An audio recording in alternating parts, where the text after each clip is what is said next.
اذا زلزلت الارض زلزالها، جب تھر تھرانے لگے گی زمین پوری شدت کے ساتھ۔ زلزلہ کا لفظ اردو میں بھی استعمال ہوتا ہے نا، ارتھ کوئک جسے ہم انگلش میں کہتے ہیں، لیکن یہاں اس ارتھ کوئک کا ذکر آ رہا ہے جو قیامت کا بڑا زلزلہ ہے۔ ان زلزلۃ الساعۃ شیء عظیم، جو سورہ حج میں آیا کہ قیامت کا زلزلہ بڑی چیز ہے۔ جب تھر تھرانے لگے گی زمین پوری شدت کے ساتھ، وَأَخْرَجَتِ الْأَرْضُ أَثْقَالَهَا، اور زمین اپنا بوجھ بار پھینک دے، یعنی زمین میں جتنے لوگ مردے دفن ہیں، جانور ہیں، چرند پرند، سب کے سب باہر پھینک دیے جائیں گے۔ وَقَالَ الْإِنسَانُ مَا لَهَا، اور انسان حیران ہو کر کہے گا یہ کیا ہو گیا؟ جن لوگوں کو امید ہی نہیں تھی کہ یار آخرت میں جواب دہی ہونی ہے، اس کے تو طوطے اڑیں گے، ایون جن کو امید بھی تھی ان کے لیے بھی پریشانی والا معاملہ بن جائے گا اگر انہوں نے زندگی اللہ اور اس کے محبوب صلی اللہ علیہ وآلہ وسلم کی اطاعت میں نہیں گزاری۔ یومئذ تحدث اخبارہا، اس روز زمین اپنی ساری خبریں دے دے گی۔ کیا؟ جس کے تحت زمین کے اوپر کوئی شخص گناہ کرتا ہے، زمین نے اس کا ریکارڈ رکھ لیا، وہ زمین بولے گی اس دن کہ اس نے میرے پہ یہ گناہ کیا، زمین اپنی خبریں دے گی،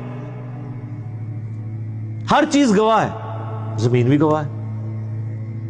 بِأَنَّ رَبَّكَ أَوْحَىٰ لَهَا، آپ کے رب نے اسے یوں ہی حکم بھیجا ہوگا، یعنی اللہ اس کو زبان دے دے گا، جو سورہ حمیم سجدہ میں آتا ہے کہ انسان کی کھالیں، جسم کے اعضاء بھی اس کے خلاف گواہی دیں گے، تو انسان پھر کہے گا کہ تم لوگ میرے خلاف گواہی دے رہے ہو، تمہیں کس نے زبان دی؟ تو پھر یہ ساری چیزیں کہیں گی کہ ہمیں اس نے زبان دی جس نے ہر ایک چیز کو زبان دی ہوئی ہے۔ دنیا میں ڈورمنٹ پوزیشن میں، آخرت میں ہر چیز کو زبان لگ جائے گی۔ یومئذ یصدر الناس اشتاتا، اس روز پلٹ کر آئیں گے لوگ گروہ در گروہ، لیروا اعمالہم، تاکہ انہیں دکھا دیے جائیں ان کے اعمال، گروہوں کی شکل میں اٹھائے جائیں گے۔ جنتی بھی گروہ کی شکل میں جنت میں داخل کیے جائیں گے، اور دوزخی بھی گروہ کی شکل میں۔ اس کے پیچھے حکمت کیا ہے؟ دنیا میں جو کہیں بھی لگا ہوا ہے نا، کوئی نہ کوئی اس نے اپنا لیڈر بنایا ہوا ہے۔ قادیانی جب دوزخ میں پھینکے جا رہے ہوں گے تو Ghulam Ahmad Qadiani as a leader پورے گروہ کو لیڈ کر کے لے کے جا رہا ہوگا، اور آپ کے بھی جو بزرگ جہاں جہاں جا رہے ہوں گے، جس نے گمراہ کیا ہوا وہ ساتھ لے کے جائے گا۔ حتیٰ کہ سورۃ الاعراف میں آتا ہے کہ لوگ کہیں گے یا اللہ ہمارے بزرگوں کو دگنا عذاب دے، انہوں نے ہمیں گمراہ کیا۔ اللہ فرمائے گا سب کے لیے دگنا ہے، کیونکہ تم نے بھی تو آنے والوں کو کیا تھا۔ ہر بزرگ کے اوپر ایک بزرگ ہوتا ہے نا، اگر ایک بزرگ کہ اللہ میرے بزرگ کو دگنا عذاب دے، تو اللہ کہے گا تو بھی تو بزرگ ہیں بعد علیحدہ۔ تو گروہ در گروہ لوگ دوزخ میں داخل کیے جائیں گے، اور سورہ زمر میں آتا ہے جنت میں بھی لوگ گروہ در گروہ جا رہے ہوں گے۔ ظاہر ہے دنیا میں جن لوگوں نے سچائی کی آواز بلند کی ہے اور لوگ ان کے ساتھ لگے ہیں، اور اس کی وجہ سے اللہ تعالیٰ نے ان کے لیے جنت کا راستہ آسان کیا ہے، تو ایسے لوگ قیامت والے دن اپنے ساتھ جو لوگ اٹیچ ہیں ان کو لیڈ کر رہے ہوں گے۔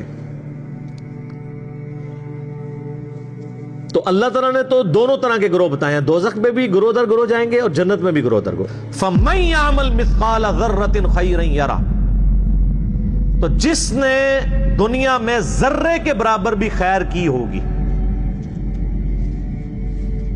تو دیکھ لے گا۔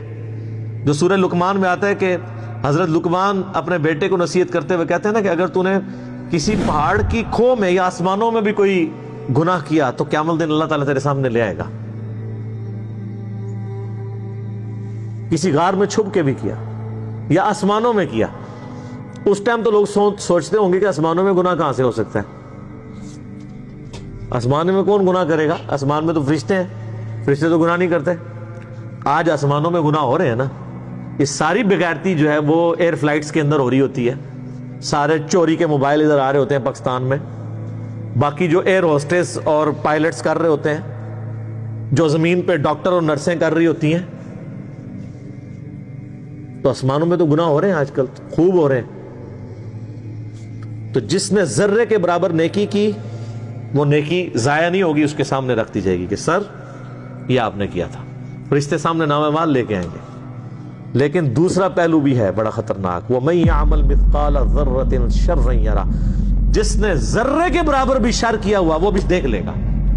یہاں لوگ کہتے ہیں وہ جناب وہ ایویں سرسری حساب کتاب ہونا ہے، اللہ تعالیٰ ساڑی نیکیاں چاہیے نے کوئی تو اور کیا چاہیے، تھوڑی بدماشیاں چاہیے نے، اللہ کو نہیں چاہیے، آپ کو چاہیے اپنے لیے، اور ظاہر ہے وہ اللہ کو بھی چاہیے، کیونکہ اللہ تو چاہتا ہے کہ میرے بندے جنت میں جائیں، اللہ تو نہیں چاہتا میرے بندے دوزخ میں جائیں، اسی لیے تو اس نے انبیاء کو بھیجا، کتابوں کو بھیجا تاکہ لوگ بچ جائیں۔